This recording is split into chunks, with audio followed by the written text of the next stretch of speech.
What is going on, Laker fans? Appreciate you guys tuning in, hanging out here, actually at the station here doing the show today. So we got to preview the Lakers and the Golden State Warriors. It's the most important game of the year, 100% it is. I know there's only 3 games left for the Lakers, but this is such a critical one. This has so many implications on what happens to the Lakers for the play-in tournament. It also has implications of what could potentially happen of making the playoffs or not making the playoffs. So we're going to get into it. If you guys don't mind, please subscribe to the channel here on ESPN LA's YouTube page.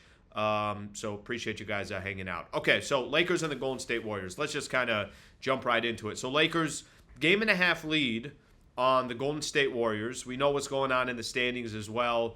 6 through 10 is still open. Phoenix, Sacramento, New Orleans, Lakers, and Golden State all fighting from 6 to number 10, and obviously a big difference. Look, if the Lakers, I said this from the beginning, if they end up the number 10 seed, if Lakers were number 10 by the time the dust settled, if that eventually happened, then we got a big issue there. Obviously, the issue from that perspective is going to be you got to win 2 games on the road.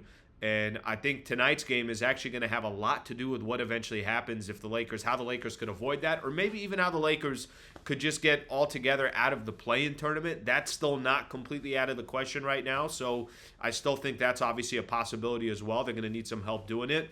But let's just focus on tonight's game. So Lakers and the Warriors. LeBron doesn't play last game. He's questionable for tonight. I think he's going to play. Anthony Davis leaves at the end of the first quarter. He's questionable for tonight. I think he's going to play. So I think both these guys are going to play. The Warriors in their last game, how about this?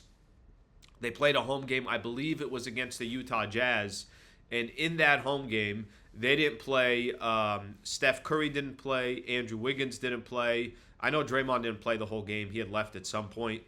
Tonight's game, yeah, of course, everybody's available and everybody's in. So the Warriors also understand this is kind of their last gasp to get out of that number 10 spot. So the Warriors are going to be incredibly desperate. I think anytime, I love this matchup. I love the Lakers versus the Warriors matchup because I feel good about the Lakers' chances of winning the game.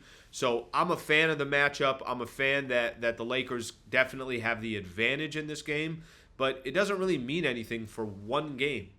One game, that's all it is. You're taking on a Golden State Warriors team. And we all know kind of the danger that comes with a game like this. I think in a 7-game set, Lakers are beating the Golden State Warriors. They did it last year. They beat them in the play-in tournament before. That was a couple years ago. So I love the Lakers in a 7-game set against Golden State Warriors. Here's the problem. This isn't a 7-game set. It's one game. All the Golden State Warriors just have to show up for one game. All you need is Steph Curry and Klay Thompson and Andrew Wiggins and Jonathan Kuminga and Draymond Green. All you need these guys to do is perform on one night. And if they're able to do that, then they obviously kind of drastically change what the end of the season could look like for them. They'll have the tiebreaker on the Lakers. There'll be a lot of factors that go in based on this just one game against the Lakers. That's what makes a game like this so dangerous. What makes a game like this so dangerous is the Warriors don't need to win 4 out of 7. They just got to win 1 against you. I think for the Lakers, the reason why I love this matchup for the Lakers is the size that the Lakers have, the length that the Lakers have. No answer for Anthony Davis. Even guys like Rui Hachimura can shine in games like this. Braun pushes players around. They just don't have. I mean, Lakers can play bully ball against the Golden State Warriors, and that's typically how I feel like the Lakers have most of their success when they play the Golden State Warriors, and that's what I expect tonight as well. I mean, I know Lakers are coming off a loss. They lost to the Minnesota Timberwolves, so there's maybe a little bit, just a little bit of that confidence that you felt coming into the season. Coming into the game on Sunday against the Minnesota Timberwolves. Maybe a little bit of that is gone. But let's just be realistic here.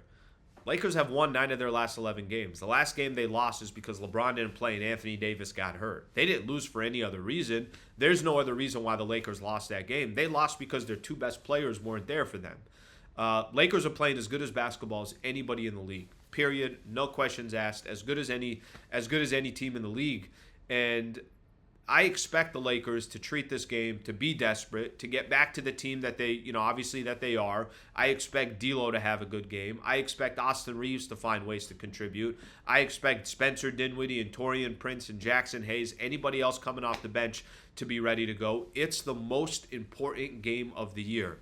Now, as desperate as the Lakers are, the Warriors are going to be desperate as well. No one, if you got a chance to get out of this 9-10, it means so much to the Lakers. It means so much to the Warriors. So expect a playoff-type atmosphere today. I think today is almost, it's not the equivalent of a play-in, but it's as close as a play-in as you could get to. If the Lakers win tonight, then you handle business against the Memphis Grizzlies, and then you just got one game left to go against the Pelicans on Sunday. I don't think they're going to be in the 9-10 game if they win tonight. I think there's a very good chance they'll be in that 7-8. And even an outside shot that they could still get to number 6 if they won out the rest of the way. So that's how big, that's how important it is, and I'm looking forward to it. It's going to be very, very exciting. Pre-game show is going to start at 5:30. Tip-off's going to be at 7 o'clock. I appreciate you guys hanging out. Please subscribe to the channel here on YouTube, and we'll catch you guys tomorrow. Thank you, Lake fans. Appreciate it.